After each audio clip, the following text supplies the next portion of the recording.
Hello, everyone. Welcome back to Ifechi family. Today we have the mother-in-law and the daughter-in-law. We have both of them on a hot seat today. Mother-in-law, take your seat. Daughter-in-law, wait for your time. You're going to take your seat after I've addressed the mother-in-law. Yes, I want to start with the mother-in-law because I am one. Let us talk, because some of the things I hear these days, it makes me wonder, are we in 2024 or are we where are we? We cannot decide to move with the flow, so to say, when it suits. When it suits, we think, yeah, that was in the olden days. We don't do that anymore. And when it doesn't suit, oh, this is how we do it. This is how it should be done. There's no wrong or right way. All we need as human beings, as mother-in-laws, I'm addressing, my fellow mother-in-law. Yes, you're listening. Mm-hmm. We are from different backgrounds, different families. We are raised up differently. And those of us who are becoming mother-in-laws now, we're still young. We're still young people. In fact, some people as young as 50 are mother-in-laws, or even late 40s, depending on the circumstances. So somebody in their late 40s, early to mid 50s, they're still young, aren't they? So sometimes the way they reason, the way they behave, you would be like, well, you don't blame them so much. I think all they need is more education. They need to listen more to people that they think they can listen to. I'm not saying that people should listen to me. I don't know it all. However, based on my own experience and the experience of others, I want to address us. Yeah? You, mother-in-law. When your son, when I mean mother-in-law on this occasion, I'm addressing mother-in-law, mother of the son. And yes, as a woman with 4 adult children, I think I'm in a right position to address us, my fellow women. When your son, I'm going to address the mother of the girl later on, but for the mother of the son, leave your sons alone to get married to their wives. No matter how much you love them, eventually their wives will now become number 1 and you will come number 2. That is just how it is. It might be a bitter truth, but we have to accept it and look after yourself and your husband. If your husband is still alive, get on with your own lives and leave your children to get on with their own lives with their wives. And their wives should be your own children. Treat them, receive them with open arms. Sometimes these girls are coming in, some of them are like ready. I'm ready for that woman. As if they're not women themselves. They will eventually become mother-in-laws one day. So, what you dish out, you're going to also receive. That's why it's very important to make sure that you receive your daughter-in-law with open arms. Just that love that you have for your son, yeah? Transfer that to your daughter-in-law as well. When you visit them, you're a visitor. And when you get there, don't always start finding faults. She hasn't done this right. She didn't do that right.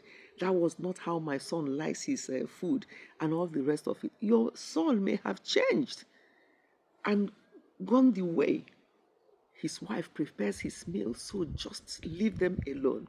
If your son is not complaining, why are you complaining? Even if your son is complaining, tell him to get on with it. That is his wife. He's now married. Never mind when he doesn't complain and you're there saying, my son doesn't normally eat this. When did my son start eating this? This is a mother-in-law that visited the son's house and making the girl very uncomfortable. Please don't do that. And stop using this word, it's my son's house. It is their home, it's their house. The two have become one. In as much as it may be very hard for some women to understand this, they are now one. So it's not your son's house, it is their house or their home, and you have to accept that. Well, daughter-in-law, take your seat. Yep. Yes, take a seat. When your husband-to-be introduces you to your mother-in-law, be free with your mother-in-law. Don't try to do too much to impress. There's nothing to impress. Be yourself. It's very important that you be yourself.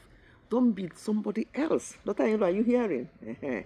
Don't be somebody else because you want approval. Approval of what?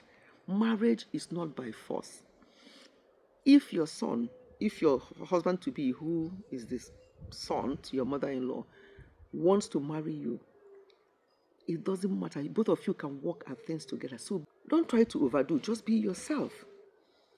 And if there's something that you noticed or the way she spoke with you, but just try and gel with her. The way I've spoken to the mother-in-law, obviously, to receive you with her open arms.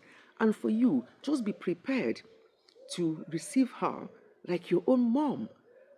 Let that love, that chemistry, let that thing kick in from the first time, because first impression matters a lot, and a good one lasts forever. And now I'm telling you this with an experience of somebody whose sons are getting married. Sometimes they can be quite agitated and not sure how you're going to receive them, but how you receive them will make a big difference. So daughter-in-law, when you come in, be yourself. Take your mother-in-law as your own. If there's anything that she does or done to you, she has done to you that you don't like, when you are in the bedroom with your husband, you can just, in a nice way, not reporting his mom to him, because some men who are mommy's boys who will just take offense immediately. You don't not say that about my mother. Just find a way of putting it. And then your husband, if he's man and not a boy, will also find a way of addressing that with his mother without saying that my wife said. And when you are talking to each other, stop saying my mom said or my wife said or this person said. Present it as if you are the one presenting that thing. Very, very important. Daughter-in-law, do you hear me? When you want to say something to your husband, if maybe your mother-in-law gave you advice, don't always say your mother said, or this person said. Use it as if you have learned from the teaching from that your mother-in-law or from anybody else. Do not bring that person into it. Just present it as if you're the one presenting it. It helps a lot. And the man, provided he's a man and not a boy, should see it that way and reason with you and decide if it's something that you need to consider together. So this mother-in-law, daughter-in-law issue should not be happening. Because if you're a daughter-in-law today, tomorrow, by God's grace, if God blesses you with children, you're going to be mother-in-law as well. So come in with open mind. Mother-in-law, come in, receive your daughter like your own. Stop treating her differently and treating your son differently. It doesn't make sense. Let peace reign. Let everyone be happy. And once as mother-in-law, once you're okay in your own house, you're comfortable, then sometimes it's poverty or too much want. I want more. Oh, it's my daughter-in-law. Oh, it's my son-in-law. He should be giving me this and that. That's entitlement. If they give you anything as gift, fine. But don't always demand it or make them uncomfortable because they're just starting life. If anything, you should be the one supporting them. So, this is just a quick, I don't think it's a quick video now because it's over, getting to 10 minutes or more. But I needed to bring this in so that There are a lot of things as more come in or into my head, I'll come and share with us regarding this mother-in-law, daughter-in-law thing is causing a lot of problem. The next one I'm going to talk about, I'm going to address mother-in-law, but it's the mother of the girl, because there's something also that I have that I need to share regarding the mother of the girl. Very important. Marriage should be enjoyed, and people should stop causing problem where there shouldn't be any problem. Thank you so much for listening. Goodbye and God bless.